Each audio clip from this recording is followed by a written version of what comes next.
भक्तमाल में भक्त सुधनवा जी की कथा है। चंपापुरी के राजा हंसध्वज बड़े धर्मात्मा और प्रजापालक, सूरवीर और भगवत भक्त थे। उनके राज्य की ये विशेषता थी कि राजकुल तथा प्रजा के सभी पुरुष एक पत्नी व्रत का पालन करते थे। जो भगवान का भक्त ना होता या तो एक पत्नी व्रती ना होता, वह चाहे जितना विद्वान या सूरवीर हो, उसे राज्य में आश्रय नहीं मिलता था। पूरी प्रजा सदाचारी और भगवान की भक्त दान परायण थी। पांडवों का आश्वमेघ यज्ञ का घोड़ा श्री कृष्णचंद्र के दर्शन से सफल नहीं हुए। कहते हैं पांडवों का अश्वमेघ यज्ञ का घोड़ा जब चंपकपुरी के पास पहुंचा, तब महाराज हंसध्वज ने सोचा, मैं वृद्ध हो गया हूं, पर अब तक मेरे नेत्र श्री कृष्ण चंद्र के दर्शन से सफल तक नहीं हुए। अब इस घोड़े को रोकने के बहाने मैं युद्ध भूमि में जाकर भगवान पुरुषोत्तम के दर्शन करूंगा। युद्ध में वहां तो आवेंगे ही। मेरा जन्म उन श्याम सुंदर भुवन मोहक के श्री चरणों के दर्शन से सफल हो जाएगा। घोड़े की रक्षा के लिए गांडवेधारी अर्जुन प्रद्युम्न नादी महारथियों के साथ उनके पीछे चल रहे थे।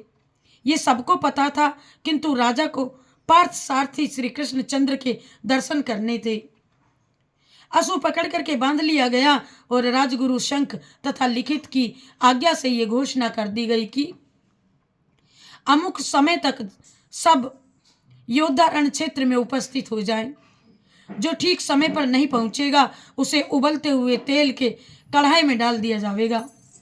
राजा हंसध्वज के 5 पुत्र थे, सुबल, सूरत, सम और सुदर्शन तथा सुधनवा। राजेश दीदी बने रहिए, बहुत देर में आई है और अब जाना नहीं है। अंग्रेज को श्याम भाई साहब को भी कथा सुनाओ, उनके श्याम भैया के चैनल में भी खोल ले, सुन ले। सुबल, सूरत, सम, सुदर्शन तथा सुधनवा छोटे राजकुमार सुधनवा अपनी माता के पास आज्ञा लेने के लिए पहुंचे। वीर माता ने पुत्र को हृदय से लगाया और आदेश दे दिया कि बेटा तू युद्ध में जा और विजयी होकर के लौट, परंतु मेरे पास 4 पैर वाले पशु को मत ले आना। मैं तो मुक्तिदाता हरि को ही पाना चाहती हूं। तू वही कर्म कर जिससे श्री कृष्ण प्रसन्न हो। वे भक्त वत्सल हैं। यदि तू अर्जुन को युद्ध में मेरे दूध को लज्जित मत करना। यदि तू अर्जुन को युद्ध में छका सके तो वे पार्थ की रक्षा के लिए अवश्य आएंगे। वे अपने भक्त को कभी छोड़ नहीं सकते। अरे देख, तू नहीं, वह तो अपनी 21 पीढ़ियों को तार देता है। देख, तू मेरे दूध को लज्जित मत करना। श्री कृष्ण को देख करके डरना मत। श्री कृष्ण के सामने युद्ध में मरने वाला मरता नहीं है, वह तो अपनी 21 पीढ़ियों को तार देता है। युद्ध में लड़ते हुए पुरुषोत्तम के सम्मुख तू यदि वीर गति को प्राप्त होगा तो मेरी सच्ची प्रसन्नता होगी। धन्य माता, ऐसी धन्य माता जिसने भेज दिया सुधनवा को। सुबल, सूरत, सम, सुदर्शन तथा सुधनवा और युद्ध में धन्य है माता। सुधनवा ने माता की आज्ञा स्वीकार की। बहन कुबला से आज्ञा तथा प्रोत्साहन प्राप्त करके वे अपने अंतःपुर में गए और द्वार पर उनकी सती पत्नी प्रभावती पहले से पूजा का थाल सजाए हुए पति की आरती उतारने को खड़ी थी। उसने पति की पूजा प्रार्थना की। नाथ, आप अर्जुन से संग्राम करने जा रहे हैं। मैं चाहती हूं कि आपके चले जाने पर एक अंजलि देने वाला आप, यदि कुछ गड़बड़ ना हो जाए, एक पुत्र तो होना चाहिए। एक पुत्र तो रहे आपके जाने के बाद आपको अंजलि देने वाला। सुधनवा ने पत्नी को बहुत समझाना चाहा, पर वह पतिव्रता थी। उसने कहा, मेरे स्वामी, मैं जानती हूं कि श्री कृष्ण के समीप जाकर के कोई इस संसार से उल्टा नहीं लौटता, वापस नहीं आ पाता है। मैं तो आपकी दासी हूं, आपकी इच्छा और आपके हित में ही मेरा हित है। मैं आपके इस मंगल प्रस्थान में बाधा नहीं देना चाहती हूं। इस दासी की तो एक तुच्छ प्रार्थना और है कि आपको वह प्रार्थना पूर्ण करनी चाहिए। अनेक प्रकार से सुधन्वा ने समझाना चाहा, किंतु अंत में प्रभावती की विजय हुई। सती नारी भी और सती नारी की धर्म सम्मत प्रार्थना से वे अस्वीकार न कर सके। वहां से फिर स्नान प्राणायाम करके वे युद्ध के लिए रथ पर बैठे और उधर युद्ध भूमि में महाराज हंसध्वज अपने चारों राजकुमारों के साथ में पहुंच गए। सभी सूर एकत्र हो गए, किंतु समय हो जाने पर भी जब सुधन्वा वहां नहीं पहुंचे तब राजा ने उन्हें पकड़ के लाने के लिए कुछ सैनिक भेजे। सैनिकों को सुधन्वा मार्ग में ही मिल गए आते हुए। पिता के पास पहुंच करके जब उन्होंने विलंब का कारण बताया तब क्रोध में भर करके महाराज कहने लगे, रे तू तो बड़ा मूर्ख है। यदि पुत्र होने से ही सदगति होती हो तो सभी सूकर कुकर स्वर्ग में न जाएं, स्वर्ग में चले जाएं। तेरे धर्म तथा विचार को बेटा धिक्कार है। श्री कृष्ण चंद्र का नाम सुनकर के भी तेरा मन काम के वश हो गया। ऐसा कामी भगवान से विमुख कुपुत्र का तो तेल में उबाल करके ही मरना ठीक है। राजा ने व्यवस्था के लिए पुरोहित के पास दूत भेज दिया। धर्म के मर्मज्ञ स्मृतियों के रचयिता ऋषि शंख लिखित बड़े क्रोधित थे। शंख उन्होंने दूत से कहा, राजा का मन पुत्र के मोह में धर्म नष्ट हो गया है और जब सबके लिए एक ही आज्ञा थी तब व्यवस्था पूछने की क्यों आवश्यकता हुई। जो मंद बुद्धि लोभ मोह या भय से अपने वचनों का पालन नहीं करता उसे नरक के दारुण दुख मिलते हैं। हंसध्वज पुत्र के कारण अपने वचनों को आज झूठा करना चाहता है। ऐसे अधर्मी राजा के राज्य में हम नहीं रहना चाहते। इतना कहकर के वे दोनों ऋषि चल पड़े। दूत से समाचार पाकर के राजा ने मंत्री को आदेश दिया, सुधन्वा को उबलते तेल में तेल के कढ़ाव में डाल दो। अरे इतनी कहाँ लगा रही है बेटी इतनी? मम्मी बालकों का डिब्बा चिपका रही है। तो फिर ये आदेश दिया कि सुधन्वा को उबलते तेल में कढ़ा में डाल दो। इतना आदेश देकर के वे दोनों पुरोहितों को मनाने चले गए। मंत्री को बड़ा दुख हुआ, किंतु सुधन्वा ने उन्हें कर्तव्य पालन के लिए दृढ़ता पूर्वक समझाया। पिता की आज्ञा का सतपुत्र को पालन करना ही चाहिए, यह उसने निश्चय किया और उसने तुलसी की माला गले में डाली और हाथ जोड़ करके भगवान से प्रार्थना की, प्रभु गोविंद मुकुंद, मुझे मरने का कोई भय नहीं। मैं तो आपके चरणों में देह त्याग करने के लिए ही आया था, परंतु मैं आपका प्रत्यक्ष दर्शन न कर सका, यही मुझे बड़ा दुख है। मुझे आपका तिरस्कार करके बीच में काम की सेवा की मैंने, क्या इसीलिए आप मेरी रक्षा को अपने अभय हाथ नहीं बढ़ाते? पर मेरे स्वामी, जो लोग कष्ट में पड़ कर के भी भय से व्याकुल होकर आपकी शरण लेते हैं, उन्हें क्या सुख की प्राप्ति नहीं होती? अरे मैं आपका ध्यान करते हुए शरीर छोड़ रहा हूँ, अतः आपको अवश्य प्राप्त होऊंगा।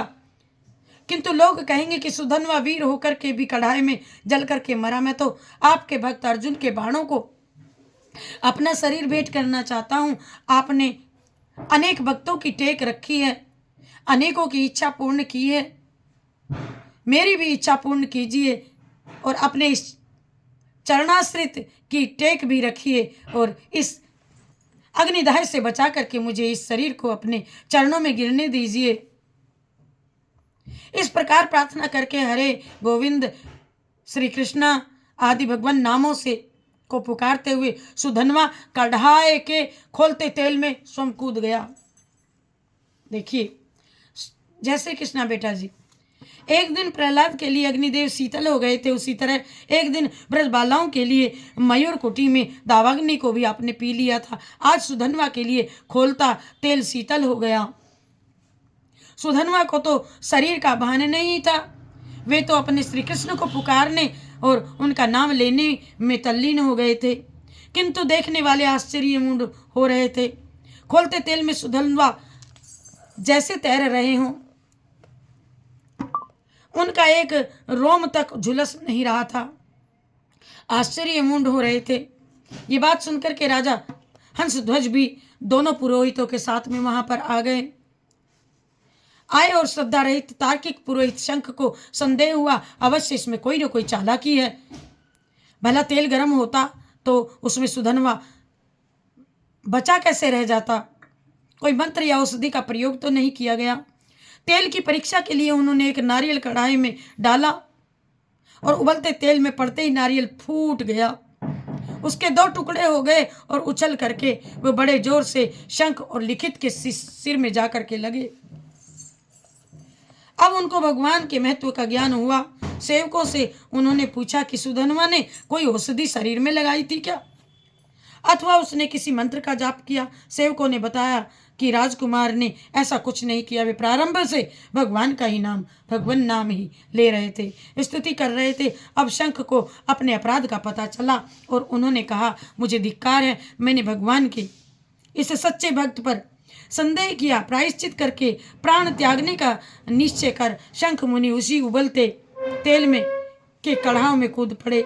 शंख मुनि, किंतु सुधनवा के प्रभाव से उनके लिए भी तेल शीतल हो गया और मुनि ने सुधनवा को अपने हृदय से लगा लिया। उन्होंने कहा, कुमार तुम धन्य हो, मैं तो ब्राह्मण होकर के शस्त्र पढ़ करके भी असाधु हूँ, मूर्ख हूँ। मैं विद्वान और बुद्धिमान और विद्वान तो वही है जो भगवान श्री कृष्ण का स्मरण सदैव करता है। तुम्हारे स्पर्श से मेरा यह अधम देह भी आज पवित्र हो गया और तुम जैसे भगवान के भक्तों का तो दर्शन ही मनुष्य जीवन का परम सफलता है, जीवन की परम सफलता है। राजकुमार, अरे राजकुमार, अब तुम इस तेल से निकलो, अपने पिता भाइयों सेनाओं को पावन करके मेरा भी उद्धार करो। त्रिलोकी के स्वामी श्री कृष्ण जिनके सारथी बनते हैं, उन धनुर्धर अर्जुन को संग्राम में तुम ही संतुष्ट कर सकते हो। मुनि के साथ सुधनवा कढ़ाई से बाहर आए और राजा हंसध्वज ने अपने भगवत भक्त पुत्र का समादर किया और उन्हें आशीर्वाद दिया। पिता की आज्ञा से सुधनवा सेना नायक हुए और अर्जुन की सेना से उनका संग्राम होने लगा। सुधनवा के शौर्य के कारण पांडव दल में खलबली मच गई। बृहस्पति प्रद्युम्न व्रत वर्मा सात्विक और वीरों को उस तेजस्वी ने घायल करके पीछे हटने के लिए विवश कर दिया। अंत में अर्जुन सामने आए। अर्जुन को अपनी शूरता का कुछ दर्प भी था, किंतु सुधनवा तो केवल श्याम सुंदर के भरोसे युद्ध कर रहे थे। भगवान को अपने भक्त का प्रभाव दिखलाना था। बालक सुधनवा को अपने सामने देख पार्थ को बड़ा आश्चर्य हुआ। सुधनवा ने उनसे कहा, विजय विजय, सदा आपके रथ पर श्री कृष्णचंद्र सारथी के स्थान पर बैठे आपकी रक्षा किया करते थे, इसी से आप सदा विजयी होते रहे। आज आपने अपने उन समर्थ सारथियों को कहाँ छोड़ दिया? उस सारथी को मेरे साथ युद्ध करने में श्री कृष्ण ने तो आपको नहीं छोड़ दिया। आप अब उन मुकुंद से रहित हैं, ऐसी दशा में मुझसे संग्राम कर भी सकेंगे या नहीं?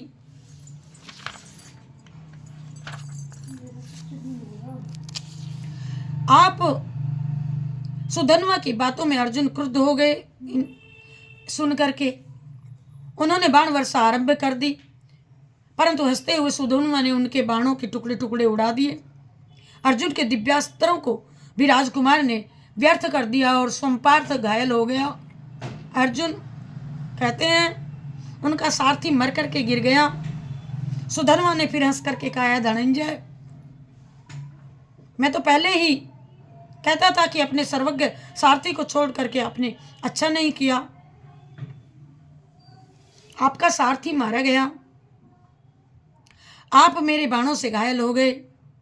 अब भी शीघ्रता से अपने उस श्याम रूप सारथी का स्मरण कर लीजिए।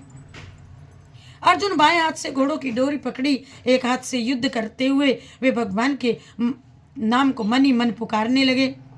उनके स्मरण करते ही कृष्ण चंद्र प्रकट हो गए और उन्होंने अर्जुन के हाथ से रथ की रश्मि ले ली। सुधन्वा और अर्जुन दोनों ने भगवान को प्रणाम किया। सुधन्वा के नेत्र आनंद से खिल उठे। जिसके लिए उसने युद्ध में अर्जुन को छकाया था, वह कार्य तो अब पूरा हुआ। कमल लोचन श्री कृष्ण चंद्र भगवान आ गए, उनके दर्शन करके कृतार्थ हो गया। अब उसे भला और क्या चाहिए था, इसीलिए तो आया था। माता का आशीर्वाद था, प्रणाम किया और फिर उसने अर्जुन को ललकारा, पार्थ आपके ये सर्वसमर्थ सारथित्य आ गए, समर्थ सारथी तो आ गए। अब तो आज मुझ पर विजय पाने के लिए कोई प्रतिज्ञा करें। अर्जुन को भी आवेश आ गया। उन्होंने 3 बाण निकाल करके प्रतिज्ञा की, इन 3 बाणों से यदि मैं तेरा सुंदर ये मस्तक ना काट दूं तो मेरे पूर्वज पुण्यहीन होकर के नरक में गिर जाएं। अर्जुन की प्रतिज्ञा सुनकर के सुधन्वा ने हाथ उठा करके कहा, ए श्री कृष्ण, ये श्री कृष्ण साक्षी हैं, इनके सामने ही मैं तुम्हारे इन 3 बाणों को काट ना दूं तो मुझे घोर गति प्राप्त हो। ये कह करके सुधन्वा ने श्री कृष्ण तथा अर्जुन को बाणों से घायल कर दिया। श्री कृष्ण को तथा अर्जुन को 2 बाणों से घायल कर दिया। उनके रथ को कुछ तोड़ डाला, बाणों से मार करके उनके रथ को कुम्हार के चाक की भांति घुमाने लगा। 400 हाथ पीछे हटा दिया और उस रथ को भगवान ने कहा, अर्जुन, सुधन्वा बहुत बांका वीर है, मुझसे पूछे बिना प्रतिज्ञा करके तुमने अच्छा न किया। पार्थ, जयद्रथ वध के समय तुम्हारी प्रतिज्ञा ने कितना संकट उपस्थित किया था और ये तुम भूल गए हो क्या? सुधन्वा एक पत्नी व्रत के प्रभाव से महान है और इस विषय में हम दोनों पिछड़े हुए हैं। अर्जुन ने कहा, गोविंद आप आ गए, अब मुझे चिंता ही क्या, जब तक आपके हाथ में मेरे रथ की डोरी है मुझे कौन संकट में डाल सकता है। मेरी प्रतिज्ञा अवश्य पूरी होगी। अर्जुन ने एक बाण चलाया और भगवान ने अपने गोवर्धन धारण का पुण्य बाण को अर्पित कर दिया। बाण छूटा, कालाग्नि के समान वह बाण चला। सुधन्वा ने गोवर्धनधारी श्री कृष्ण का स्मरण करके बाण मारा और अर्जुन का बाण 2 टुकड़े होकर के पृथ्वी पर गिर पड़ा। पृथ्वी भी कांपने लगी, देवता भी आश्चर्य में पड़ गए और भगवान की आज्ञा से अर्जुन ने दूसरा बाण चढ़ाया। भक्त वत्सल प्रभु ने उसे अपने पुण्य से बहुत से पुण्य अर्पण किए और सुधन्वा ने श्री कृष्ण चंद्र भगवान की जय जय जय कह करके अपने बाण से उसे भी काट डाला और अर्जुन उदास हो गए। रणभूमि में हाहाकार मच गया। देवता सुधन्वा की प्रशंसा करने लगे। अब तीसरे बाण को भगवान ने अपने रामावतार का पूरा पुण्य दे दिया। देखो, जन्मों जन्मों का पुण्य, रामावतार का पूरा पुण्य दिया। बाण के पिछले भाग में ब्रह्मा जी को तथा मध्य में काल को प्रतिष्ठित करके नोक पर स्वयं एक रूप से बैठे। अर्जुन ने बाण भगवान के आदेश से धनुष चढ़ाया बाण पर। सुधन्वा ने कहा, नाथ, अब मेरा वध करने स्वयं बाण में स्थित होकर के आ रहे हैं। ये मैं जान गया हूं, मेरे स्वामी, आओ आओ आओ मेरे स्वामी, रणभूमि में मुझे अपने श्री चरणों का आश्रय दे करके आज कृतार्थ करो। तो अर्जुन, तुम्हें धन्य है, साक्षात नारायण तुम्हारे बाण को अपना पुण्य ही नहीं देते, स्वयं बाण में स्थित भी होते हैं। इतना साथ प्रभु आपका दे रहे हैं। अर्जुन, विजयी तो तुम्हारी ही है, किंतु भूलो मत मैं इन्हीं श्री कृष्ण की कृपा से इन बाण को भी अवश्य काट दूंगा। बाण छूटा, सुधन्वा ने पुकार की, भक्त वत्सल गोविंद गोविंद गोविंद की जय हो, और बाण मार दिया। भक्त के प्रभाव को काल देवता रोक ले। ये संभव नहीं कि भक्त के प्रभाव को काल देवता रोक ले। अर्जुन का बाण बीच में से कट करके दो फाड़ी हो गया, टुकड़े हो गया। सुधन्वा की प्रतिज्ञा पूरी हुई। अब अर्जुन का प्रण पूरा होना था। बाण कट गया पर उसका अगला भाग गिरा ही नहीं। उस आधे बाण ने ही ऊपर उठ करके सुधन्वा का मस्तक काट दिया। मस्तकहीन सुधन्वा ने के शरीर ने पांडव सेना को तहस नहस कर दिया और उसका सिर भगवान के चरणों में जाकर के गिरा। श्री कृष्ण चंद्र ने गोविंद मुकुंद हरि कहते उस मस्तक को अपने हाथों में उठा लिया। इसी समय परम भक्त सुधन्वा के मुख से एक ज्योति निकली और सबके देखते देखते वह ज्योति श्री कृष्ण में समा गई। जय श्री कृष्ण, जय जय श्री राधे। बस एक सब्जी में बनाऊं, आलू पालक बनाऊं, बन जा आलू पालक। क्या